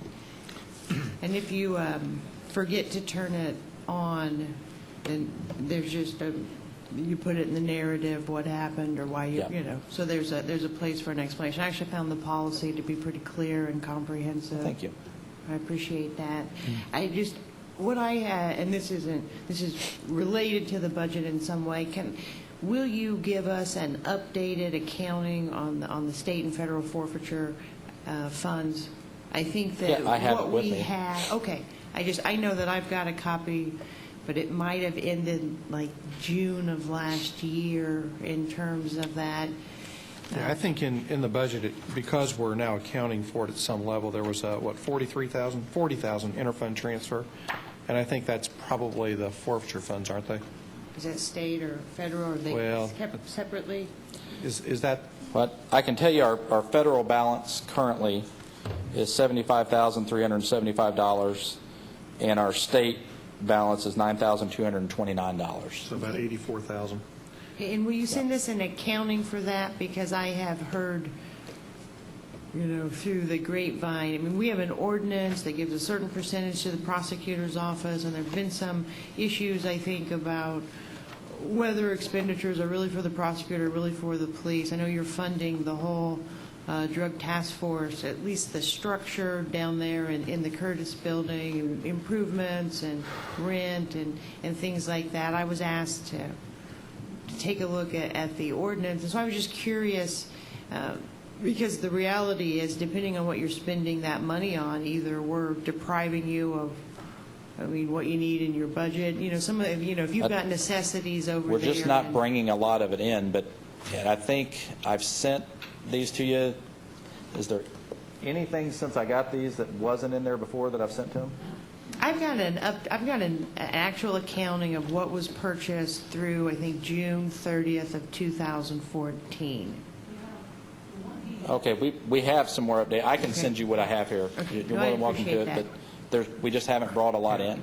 Well, I mean, it's that deal that every once in a while you pick somebody off on the highway that's... I mean, there's money in the pipeline that we've made arrests that we've never seen, and it's just a matter of when it's adjudicated and when they send it to us, but we have no way of knowing. And it's that sticky spot of, typically you either catch them with the drugs or the money. It's often not both, and you have to, some of it's the timing of the operation of whether you're collecting cash or contraband, so I'm going to understand that. Mr. Chief, I think you get... John, wait, Missy had... I'm sorry. Go ahead. Back on the cameras, how long do you store those videos for, and how much are we spending on storage of the cameras and the video?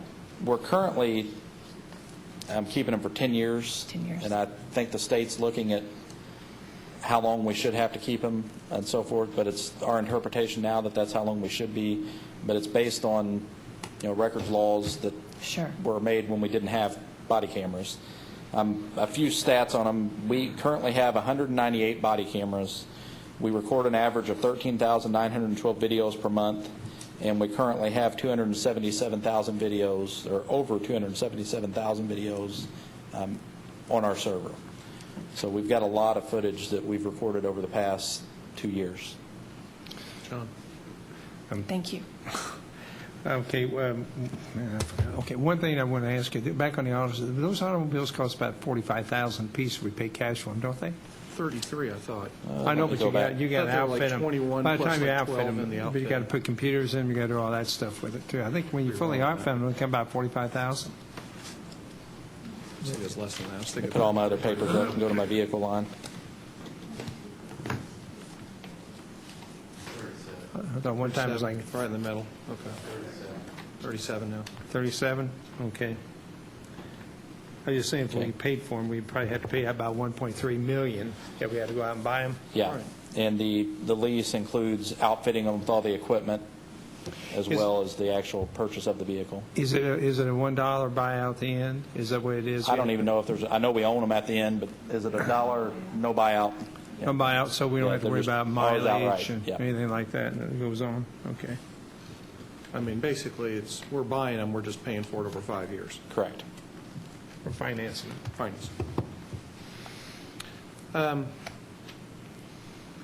We talk about the new weapons program, when you're reselling them.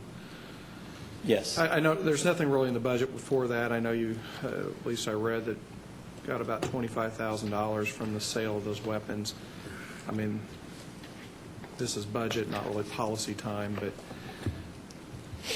I mean, what's your, I mean, obviously you've approved this, but, you know, we're taking weapons off the street, which is a good thing, and then we're selling them back to be resold, not necessarily on the street. I mean, it's to a dealer, but ultimately they're going back into the public. Not to the public, and we haven't actually sold them yet. Okay. But the dealer that we were in talks with and have been in talks with, Kiesler's, is a law enforcement supply company. It's law enforcement agencies, military. So Joe Public is never going to have access to any of the weapons that we're looking at selling. It's going to go back into some type of law enforcement, public safety capacity. Okay. So there's just a select few kinds of weapons that are being resold then? I don't know. Chuck, I know you're not here for this. Would you care to speak on this, or I'm throwing you on the spot? Chuck's our firearms coordinator, just happens to be here, so. And then I guess what's happening with that money that we'll earn from that? It would go back into the firearms program, but I'll let him speak on it. We took weapons from evidence that were not involved in any serious crimes. That was one of the first things we looked at initially. A lot of them were either found property or stolen property that was unrecovered. The weapons that were turned over to Kiesler's, his pistols, rifles, shotguns, it was quite an array of weapons, over 150, but the stipulation with Kiesler's was that they weren't going to be returned or sold back to the public. That was another stipulation because we knew that was kind of a hot button topic. So, you know, to us it was a waste to see these things being destroyed when there was cash value that we could get, you know, other things for it. And the law that came out last year is pretty specific on where that money goes. So we're still, the deal is not complete yet. We're still working out the details on that. So it'll go back into the fire range and those sort of things? Is that the idea? Yes. Training. Bullets. Right. Okay. Thanks. Sorry to put you on the spot. No, I mean, since we had everybody here and I knew it was new, now that's probably not going to yield $25,000 a year, would you? Oh, no. I mean, that just happened to be, that's what the cash you had was. And, exactly. Okay. And then I know that some of the forfeiture money is being used for joint task force, but traditionally it's also been used for small equipment. I see that's in your CIP, $500 or $50,000 for small equipment, which is a pretty good bump over last year. What sort of small equipment are you looking for here? Let me go back to that line.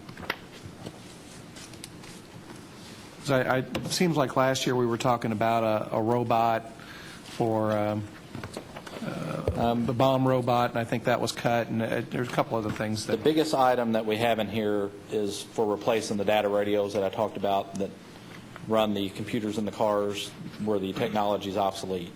Some of the other things we have in here are Garmin dash cams for our intelligence-led policing unit, motorcycle helmets, a couple tactical shields for a SWAT team. Our old pepper ball guns are starting to break down. We need to replace those. Canine training suit, canine behavior shaping device. There are boxes that they use in training for the dogs. Some camera equipment for a crime scene unit. Metal detector for a crime scene unit. Face respirators for our meth suppression unit. Some vehicle chargers for our joint task force officers, and some or a motion-activated digital recorder for our interview rooms. So when a detective walks in, it automatically kicks on the recorder, so we don't have somebody forget to turn it on or And actually, that's that's a requirement now for any confessions in police custody, that if you want to use it, it's got to be on video, right? Yep. Can you get me that list? I mean, because it's a 50,000. We just show 50,000 here. If you can just provide that to Russ or whatever and get that to us. Chief, do you guys have any drones? You guys use that in No. surveillance? Cliff Weaver with personally has one, but we do not have one. Yeah, some cities have used those. It protects the officers, so you kind of see what's going on. You can send in. You know, we at the bomb scare thing we had out at McDonald's, we didn't know if there was other devices placed. There was rumors coming in that there was other, and we asked Cliff if he'd come out with his and just kind of scan the area before we sent officers walking up on a package laying out by a bush or something. So it did come in handy there, but they're so controversial that we may be spying on people or doing things that we've not even entertained the thought of us making a purchase of one. If something such as the bomb thing arises, we may ask to borrow one from somebody else, but I don't want us being accused of spying in people's windows or tracking them and so forth and so on.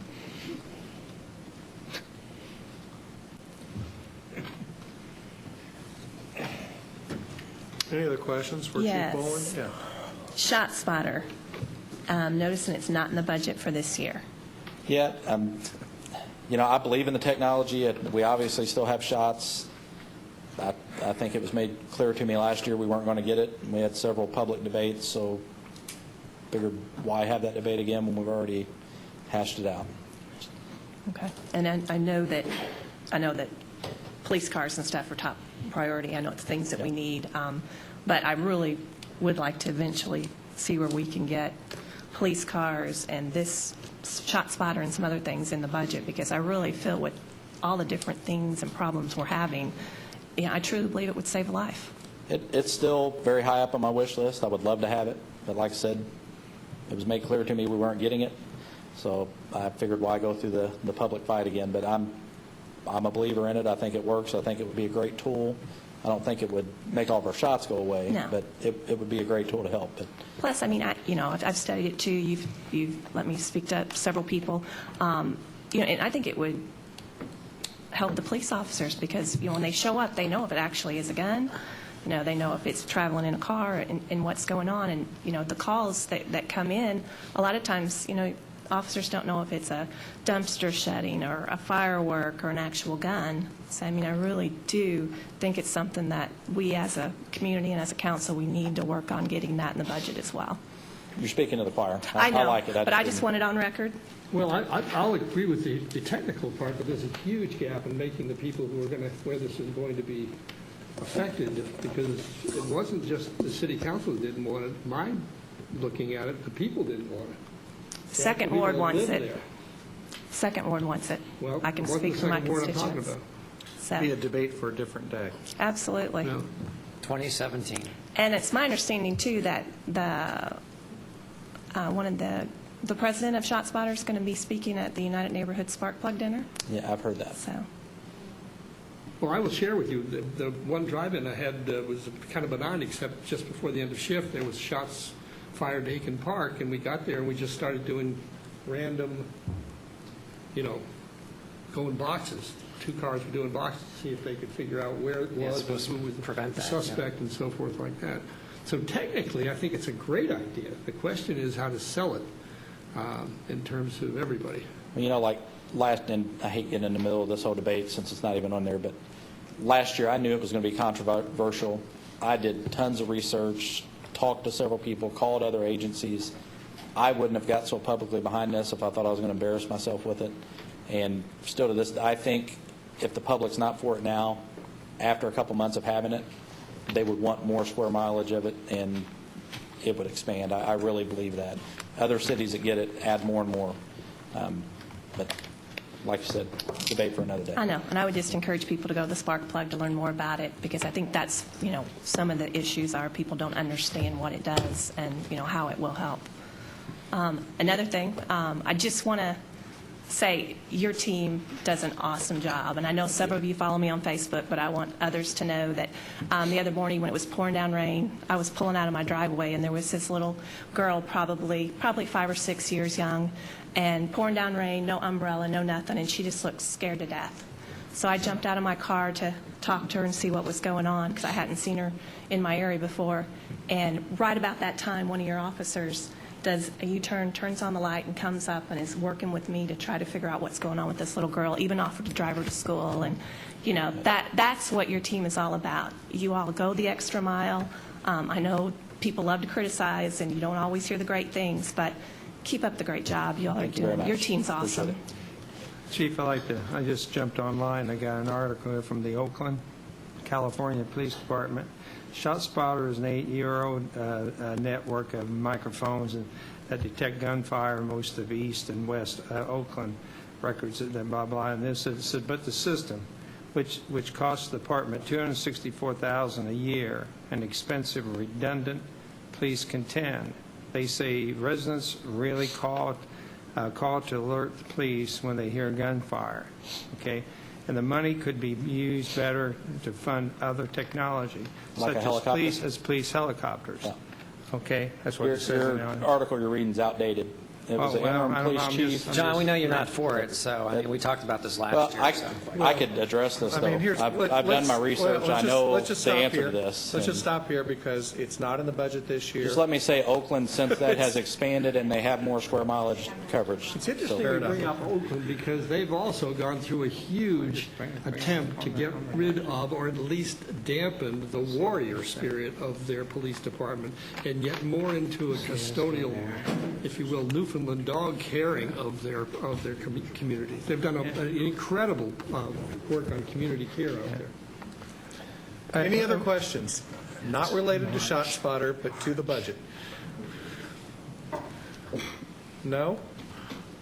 Going once? We have a Going wrap-up? twice? Sold? We are done. Thank you. No, we're not. Thank you. Thanks for all you do. We have a wrap-up. Wrap up. Quickly. I would like